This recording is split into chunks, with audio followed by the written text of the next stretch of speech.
Masaya si Victor nang umuwi sa bago niyang bahay sa Los Angeles. Galing siya sa isang cooking competition. Isa siya sa mga judges at pinarangalan din siya bilang isa sa mga magagaling na chef sa henerasyon niya. Maraming nagpa-autograph at nagpa-picture sa kanya. Ito ang matagal na niyang gustong mangyari.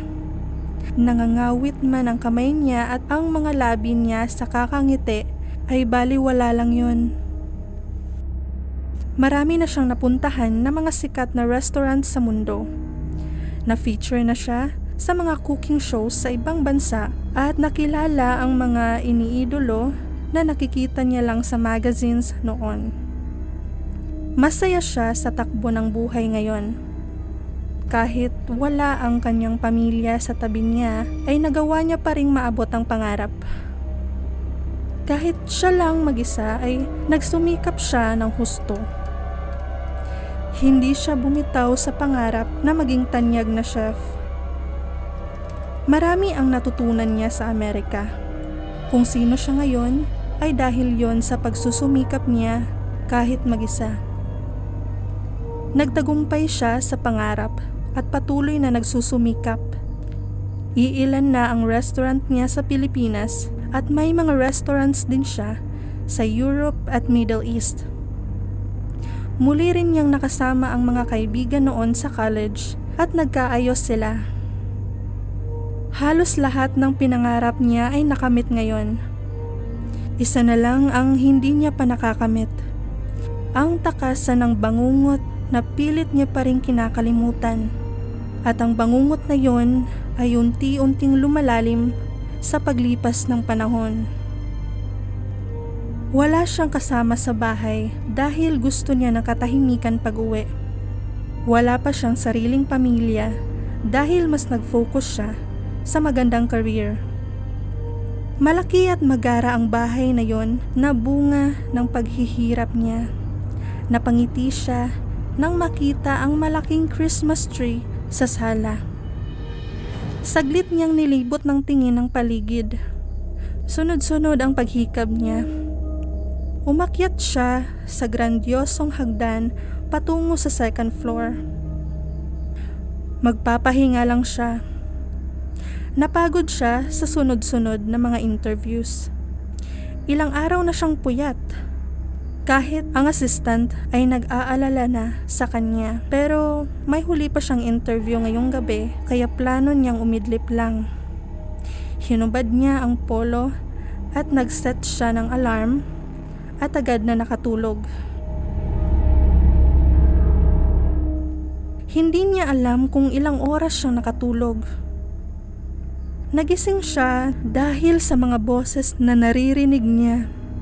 Nung una ay mahina pa ito, pero unti-unting lumakas. Di siya nagmulat ng mata. Pinakinggan niya ang nagsasalita. Maya-maya pa ay napalitan yun ng sigawan. Mayroon ding umiiyak na babae. Parang malala ang pagtatalo ng mga tao base sa mga salitang sinasabi nito. Hindi na sana niya papansinin pero nagtaka siya dahil napakapamilyar na mga boses na naririnig niya. Hindi na siya nakatiis at nagmulat na ng mga mata. Nagtaka siya dahil nasa isang pamilyar na lugar siya. Pinagmasdan niya ang mga gamit, ang dingding, ang kisame, ang buong bahay. Ang buong bahay ay pamilyar.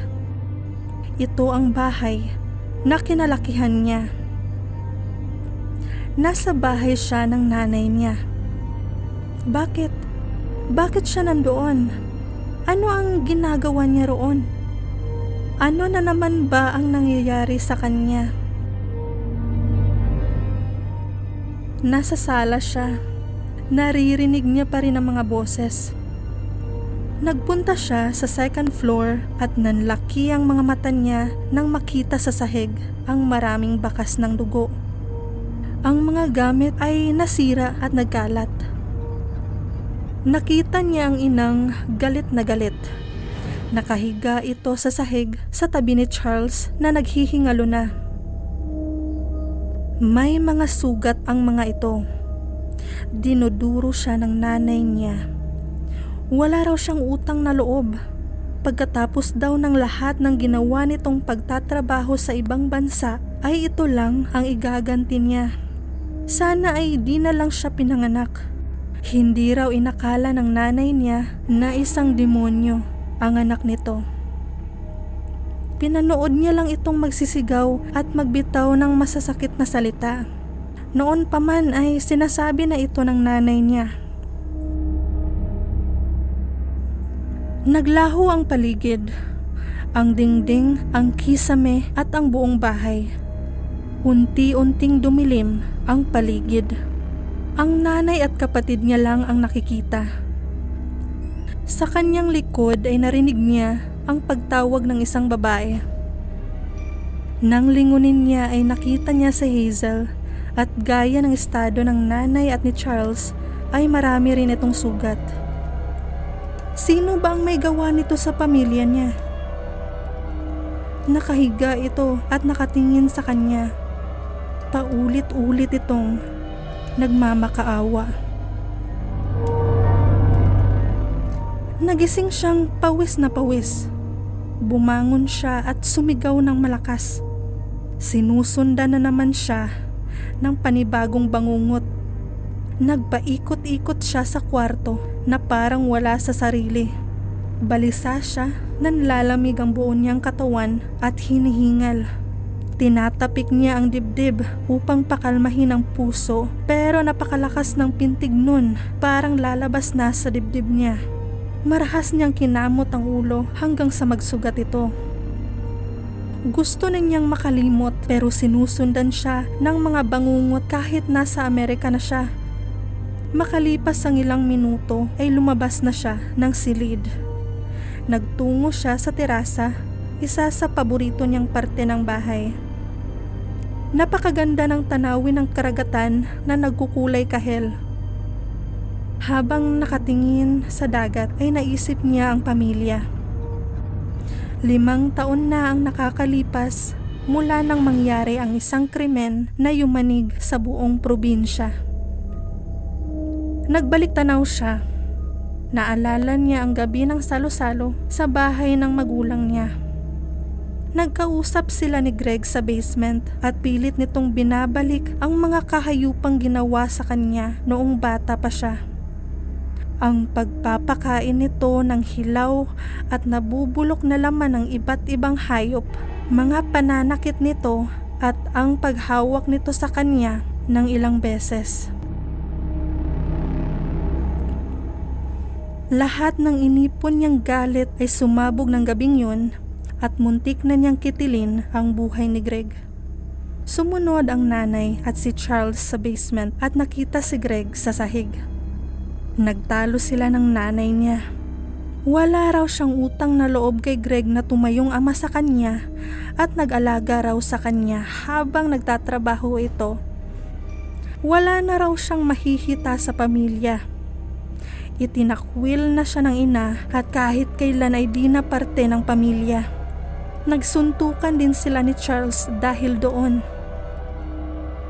Habang nasa bus ng gabing yon ay labis na lungkot ang naramdaman niya. Nakakuyom ang mga kamao niya habang pumapatak ang luha. Ganun ba siya kahirap paniwalaan?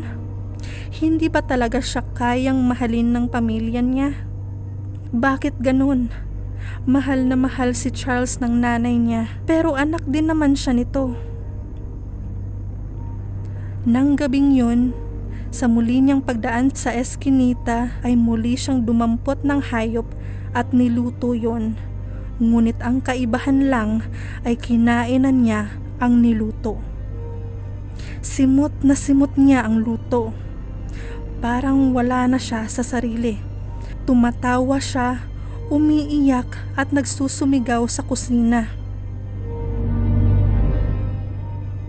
Nang buksan niya ang TV kinaumagahan ay tumambad ang isang balita tungkol sa isang pamilya. May isang ama raw na lulong sa bawal na gamot ang nagwakas sa buhay ng asawa at anak nito, pati na rin ang girlfriend ng anak nito na nakitulog lang. Nagulat ba siya sa napanood? Hindi. Dahil ang krimen ay gawa niya mismo at pinasa niya sa amain upang ito ang mapagbintangan. Oo, nagawa niyang kitilin ng sariling kadugo. Ngayon ay nasa kulungan na ang amain niya at paniguradong walang ideya sa nangyari. Ang paggamit nito ng ipinagbabawal na gamot ang tumulong sa kanyang idiin ito. Matagal na niyang alam ang mga bisyo ni Greg. Nakatulong din ang krimen na nagawa nito sa dati nitong asawa. Inipon niya ang lahat ng pwedeng magamit na impormasyon laban dito at ang krimen ay matagal na niyang plinano. Naghihintay lang siya ng tamang oras. Pagkatapos niyang kainin ang nilutong hayop ng gabing yun, ay kinuha niya ang mga kailangan at bumalik sa bahay ng pamilya. Madaling araw na noon at tahimik ang paligid. Walang kapitbahay dahil nasa liblib na parte ang bahay. Isa-isa niyang kinitil ang buhay ng nanay at kapatid niya.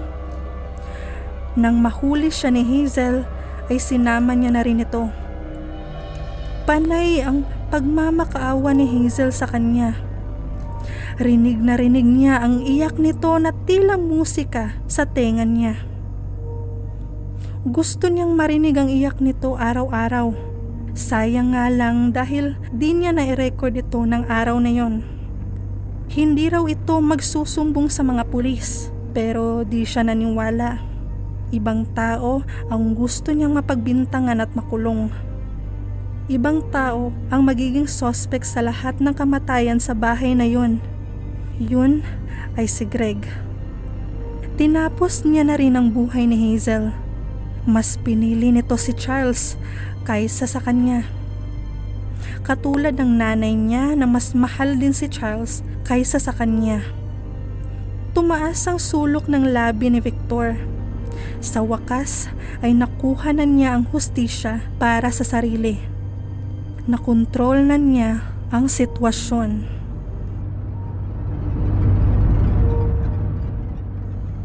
Nang umalis ang nanay niya noon para magtrabaho, ay kinulong siya ng amain sa basement. Silang tatlo lang ang nasa bahay kasama ang kapatid niyang si Charles. Malayo ang bahay ng lola niya, nakakampi niya sana, pero nawala rin ito. Nawalan siya ng kontrol sa kanyang sarili ng mga panahong yon. Si Greg ang nagkaroon ng kontrol sa kanya. Hindi siya nakahindi dahil nakatali ang katawan niya. Kung hindi niya kakainin ay mamamatay siya. Ilang beses siyang nilagnat at nagsuka noon. Madalas ay di siya nadadala sa ospital dahil walang pakialam si Greg sa kanya. May mga araw na basta niya na lang kinakain ang anumang nasa maruming plato na nasa sahig kahit hindi na sabihin ni Greg. Wala nang wala nang bakit, wala nang paano. Tinanggap na lang niya sa sarili ang ginagawa sa kanya. Ilang beses siyang nagsumbong sa nanay niya pero hindi ito naniwala. Gawa-gawa lang daw niya ang lahat dahil nais niyang mapansin ng mga magulang. Maging si Charles ay di naniwala sa kanya. Tahimik siyang nagdusa at binangon ang sarili matapos kitilin ang buhay ng pamilya.